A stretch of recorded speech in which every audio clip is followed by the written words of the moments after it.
Jaya plus செய்திகளுக்காக கார்த்திகா பிரகாஷ். நான் தனி அறையில் இருப்பதால் முகக்கவசம் அணியவில்லை. நீங்கள் கட்டாயம் முகக்கவசம் அணிந்து வெளியில் செல்லுங்கள். விரிவான செய்திகளை பார்ப்பதற்கு முன்னதாக தலைப்புச் செய்திகளை பார்க்கலாம். முதுகலை பட்டப்படிப்பு தொடர்பான திருவள்ளுவர் பல்கலைக்கழக அறிவிப்பு ரத்து செய்து சென்னை உயர்நீதிமன்றம் உத்தரவு.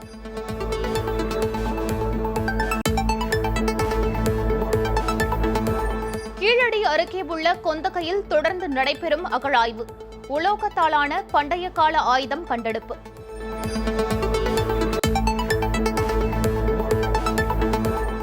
பொன்னேரி ரயில் நிலையத்தில் 4 மணி நேரத்திற்கும் மேலாக நீடித்த மறியல் போராட்டம் வாபஸ்.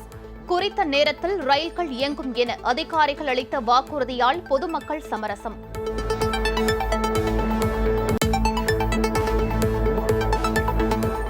மறைந்த அஇஅதிமுக அவைத்தலைவர் மதுசூதனன் உடலுக்கு நேரில் அஞ்சலி செலுத்தினார் தியாக தலைவி சின்னம்மா.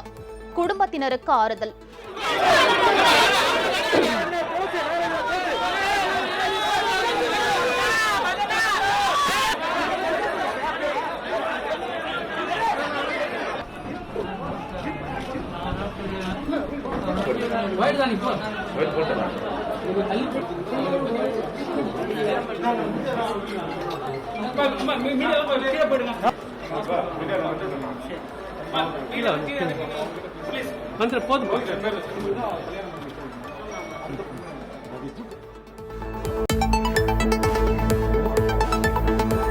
பதினான்கு வயது முதலே கட்சிக்காக பாடுபட்டவர் அண்ணன் மதுசூதனன் என சின்னம்மா புகழாரம்.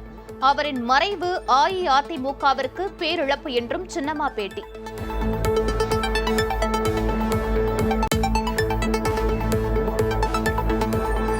கொரோனா 3ஆம் அலையில் குழந்தைகள் பாதிக்கப்படுவார்களா?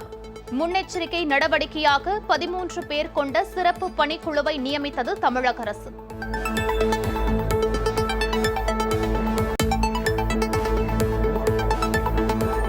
சதுரங்க வேட்டை படபாணியில் 2 கோடி ரூபாய் மோசடி. மதுரையைச் சேர்ந்த தம்பதியர் கைது.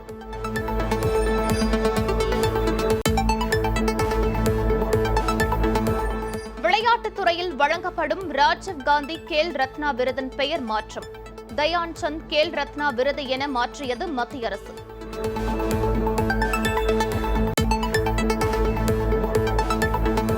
மேற்கு வங்கத்தில் பெய்து வரும் கனமழை 3 லட்சம் பேர் வீடுகளையும் உடைமைகளையும் இழந்திருப்பதாக அரசு தகவல்.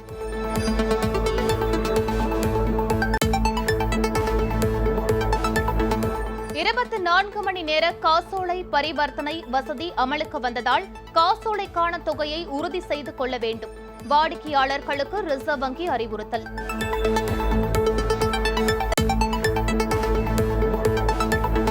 சென்னை விமான நிலையத்திற்கு வரும் வெளிநாட்டு பயணிகளுக்கு 30 நிமிடங்களில் கொரோனா பரிசோதனை முடிவுகள். இன்று முதல் செயல்பாட்டிற்கு வந்த RT-PCR அதிநவீன கருவி.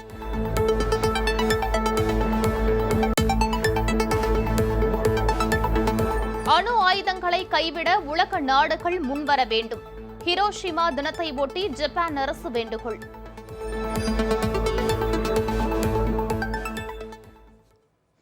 விரிவான செய்திகளை பார்க்கலாம். கொரோனா 3ஆம் அலையில் குழந்தைகள் அதிகம் பாதிக்கப்படுவர் என்ற எச்சரிக்கையை அடுத்து 13 பேர் கொண்ட சிறப்பு பணிக்குழுவை தமிழக அரசு அமைத்துள்ளது. தமிழகத்தில் குறைந்து வந்த கொரோனா வைரஸ் பரவல் கடந்த 1 வாரமாக மீண்டும் அதிகரித்துள்ளது. கொரோனா பரவலை கட்டுப்படுத்த தமிழக அரசு பல்வேறு நடவடிக்கைகளை தீவிரமாக செயல்படுத்தி வருகிறது. அதேவேளையில் தமிழகம் முழுவதும் கொரோனா தடுப்பூசி செலுத்தும் பணியையும் தமிழக அரசு தீவிரப்படுத்தியுள்ளது. இந்நிலையில் கொரோனா தொற்றில் இருந்து குழந்தைகளை பாதுகாக்க சிறப்பு பணிக்குழு அமைத்து தமிழக அரசு உத்தரவிட்டுள்ளது. சுகாதாரத்துறை செயலாளர் டாக்டர் ராதாகிருஷ்ணன் தலைமையில் 13 பேர் கொண்ட பணிக்குழு அமைத்து அரசாணை வெளியிடப்பட்டுள்ளது.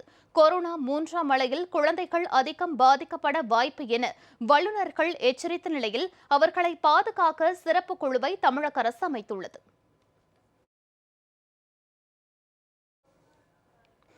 அஇஅதிமுக அவைத்தலைவர் திரு மதுசூதனனின் உடல் சென்னை மூலக்கொத்தளம் மயானத்திற்கு கொண்டு செல்லப்பட்டது. அங்கு இறுதி சடங்குகள் நடைபெற்று வருகின்றன. நேரலை காட்சி.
அஇஅதிமுக அவைத்தலைவர் திரு மதுசூதனனின் இறுதி ஊர்வலம் நடைபெற்று வருகிறது. நேரடி காட்சிகளை பார்த்தோம்.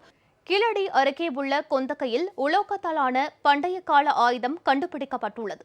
சிவகங்கை மாவட்டம் கீழடியில் 7வது கட்ட அகழாய்வு பணிகள் நடைபெற்று வருகின்றன.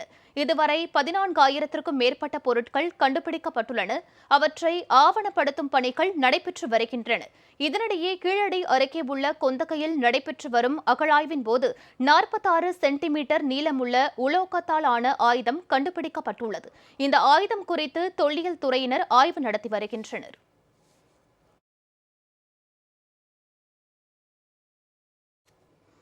இந்திய ஹாக்கி மகளிர் அணியினர் குறித்து பெருமை கொள்வதாகவும் நூலிழையிலேயே பதக்கம் தவறியதாகவும் வீராங்கனைகளுக்கு பிரதமர் திரு மோடி ஆறுதல் தெரிவித்துள்ளார். டோக்கியோ ஒலிம்பிக் போட்டியில் இந்திய மகளிர் அணி வெண்கலத்துக்கான போட்டியில் இங்கிலாந்திடம் போராடி தோற்றது. இதனால் கவலையடைந்துள்ள வீராங்கனைகளை தேற்றும் விதத்தில் பிரதமர் திரு மோடி டுவிட்டர் பதிவு வெளியிட்டுள்ளார். இந்திய ஹாக்கி மகளிர் அணியினர் துணிச்சலுடன் அபாரமாக விளையாடியதாகவும் தங்களது முழு திறமையையும் வெளிப்படுத்தியதாகவும் அவர் தெரிவித்துள்ளார். நூலிழையிலேயே பதக்கம் பறிபோனதாகவும் வீராங்கனைகளை நினைத்து பெருமை கொள்வதாகவும் அவர் கூறியுள்ளார். வீராங்கனைகளின் திறனால் ஹாக்கி போட்டியில் இந்திய பெண்களுக்கு ஆர்வம் அதிகரித்துள்ளதாகவும் பிரதமர் திரு மோடி குறிப்பிட்டுள்ளார். மறைந்த அஇஅதிமுக அவைத்தலைவர் திரு மதுசூதனன் உடலுக்கு தியாக தலைவி சின்னம்மா நேரில் அஞ்சலி செலுத்தினார். மதுசூதனன் குடும்பத்தினருக்கு சின்னம்மா ஆறுதல் கூறினார்.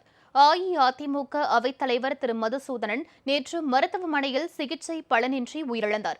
அவரது மறைவு கழகத்திற்கு ஈடு செய்ய முடியாத பேரிழப்பு என தியாக தலைவி சின்னம்மா இரங்கல் தெரிவித்திருந்தார். சட்டமன்ற மேலவை உறுப்பினராக, அமைச்சராக, அவைத் தலைவராக இருந்தபோதும் ஒரு எளிய தொண்டராகவே வாழ்ந்து காட்டியவர் மதுசூதனன் எனவும் இரங்கல் செய்தியில் சின்னம்மா குறிப்பிட்டிருந்தார். சென்னை தண்டையார்பேட்டையில் உள்ள திரு மதுசூதனன் இல்லத்தில் வைக்கப்பட்டுள்ள அவரது உடலுக்கு மாலை வைத்து தியாக தலைவி சின்னம்மா நேரில் அஞ்சலி செலுத்தினார்.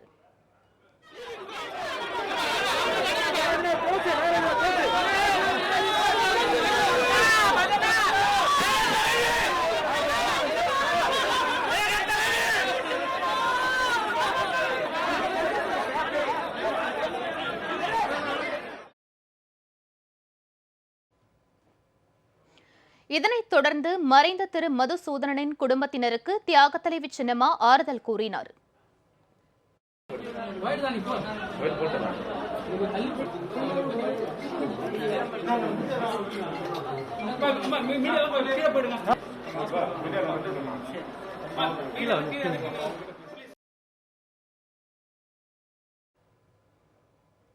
அஇஅதிமுக அவைத்தலைவர் திரு மதுசூதனனின் மறைவு தங்களுக்கு மாபெரும் இழப்பு எனவும் 14 வயது முதலே கட்சிக்காக சிறப்பாக பணியாற்றியவர் என்றும் தியாக தலைவி சின்னம்மா புகழாரம் சூட்டியுள்ளார். மறைந்த அஇஅதிமுக அவைத்தலைவர் திரு மதுசூதனன் உடலுக்கு நேரில் அஞ்சலி செலுத்திய பின்னர் செய்தியாளர்களிடம் பேசிய தியாக தலைவி சின்னம்மா, அஇஅதிமுகவின் மூத்த தொண்டர் அண்ணன் திரு மதுசூதனனின் மறைவு தங்களுக்கு பேரிழப்பு என தெரிவித்தார். அண்ணன் மதுசூதனன் மறைவு எங்களுக்கெல்லாம் பெரிய இழப்பாக ஆகிவிட்டது. ஒரு நல்ல மூத்த தொண்டர். அனைத்து இந்திய அண்ணா திராவிட முன்னேற்ற கழகத்திற்கு அண்ணன் மதுசூதனின் இழப்பு ஒரு மாபெரும் இழப்பாகும். அண்ணன் மதுசூதனன் அவர்களுடைய கட்சி பணி ரொம்ப சிறப்பாக தன்னுடைய 14 வயதிலிருந்தே ஆரம்பித்தவர். அவருடைய இழப்பு அனைத்து இந்திய அண்ணா திராவிட முன்னேற்ற கழகத்திற்கு மாபெரும் இழப்பாகும். அவரை இழந்து வாழும் அவரது குடும்பத்தாருக்கும் தொண்டர்களுக்கும் நண்பர்களுக்கும் என் ஆழ்ந்த இரங்கலை தெரிவித்துக் கொள்கிறேன். அன்னாரது ஆத்மா சாந்தியடைய இறைவனிடம் வேண்டுகிறேன். தியாக தலைவி சின்னம்மாவை நேரில் பார்த்த மகளிர் உள்ளிட்ட கழக தொண்டர்கள் அஇஅதிமுகவை தலைமையேற்று வழி நடத்துமாறு முழக்கமிட்டனர்.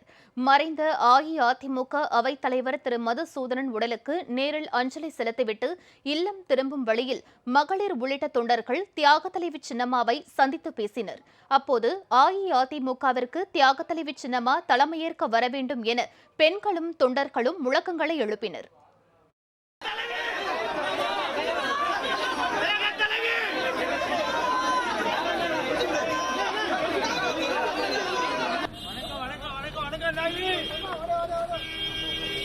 உதவி செய்யலாம். நம்ம பொதுச் செயலாளர் அம்மாவின் ஒரே வாரிசு எங்க அம்மா தான். திமுகவின் ஒரே வாரிசு எங்க அம்மா தான், சின்னம்மா தான். என்னைக்கு அம்மா செத்தப்பா கொடி அம்மா கையில கொடுத்தாங்களா, எங்க அம்மா தான்.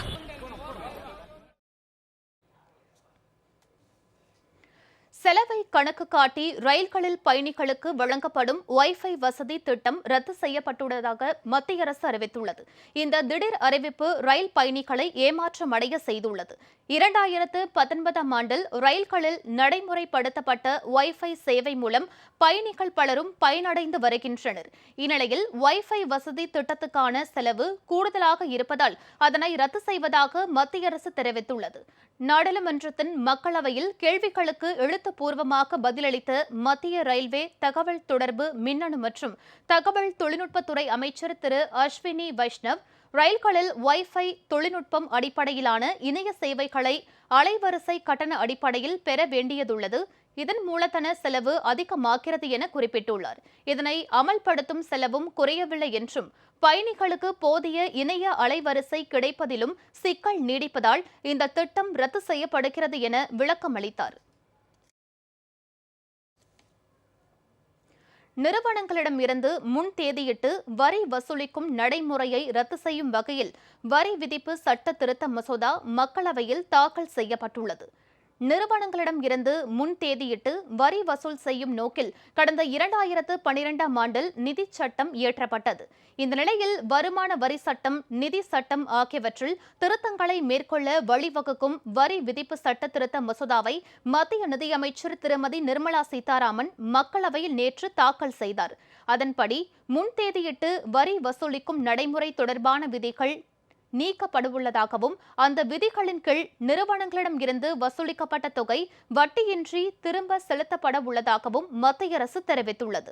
நாட்டில் முதலீடு செய்யும் நிறுவனங்களுக்கு சாதகமான சூழலை ஏற்படுத்தும் நோக்கில் இந்த சீர்திருத்தங்கள் மேற்கொள்ளப்படுவதாக மசோதாவில் மத்திய அரசு குறிப்பிட்டுள்ளது.